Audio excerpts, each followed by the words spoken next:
ये देखने में एक कार्गो या क्रूज शिप जैसा लग रहा है, लेकिन एक्चुअल में ये फ्लोटिंग न्यूक्लियर पावर प्लांट है। इसे रॉसएटम ने बनाया, जो कि रशिया की न्यूक्लियर पावर प्लांट बनाने वाली कंपनी है, जैसे इंडिया में एनपीसीआईएल है।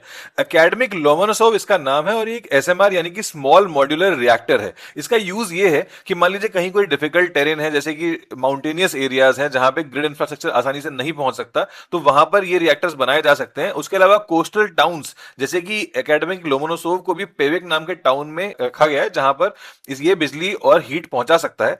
उसके अलावा रशिया में जैसे कि देखिए साइबेरियन एरिया जो है वहां पे आइस बहुत है आर्कटिक रीजन में, तो आर्कटिक रीजन के शिप रूट्स के लिए भी ये इंपॉर्टेंट है कि शिप रूट्स को ये आइस तोड़कर उनके लिए शिप रूट्स बना देता है वहां पे।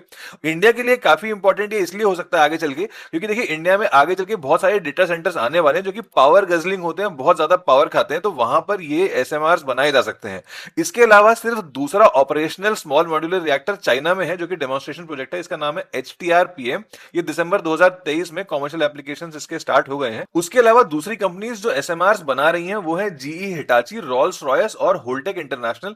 लेकिन इन तीनों के रिएक्टर्स अभी फिलहाल डिजाइन फेज में है। तो इसीलिए एक्सपर्ट्स का ये कहना है कि इंडिया जो रिसेंटली शांति एक्ट लाया, यानी कि sustainable harnessing and advancement of nuclear energy for transforming India, ये कहीं ना कहीं रशिया को फेवर करता है। क्योंकि इसमें यह कहा गया है कि न्यूक्लियर पावर प्लांट या फिर रिएक्टर बनाने के लिए अगर न्यूक्लियर टेक्नोलॉजी ली जाती है, तो वो सबसे पहली बात तो ऑपरेशनल ऑलरेडी होनी चाहिए, या तो डोमेस्टिक टेरिटरी में हो या फिर फॉरेन टेरिटरी में। उसके अलावा उसका डिजाइन सर्टिफाइड होना चाहिए या फिर अप्रूव्ड होना चाहिए किसी ऐसी रेगुलेटरी बॉडी से जो कि उसी कंट्री में हो जहां पे वो ओरिजिन कर रहा हो।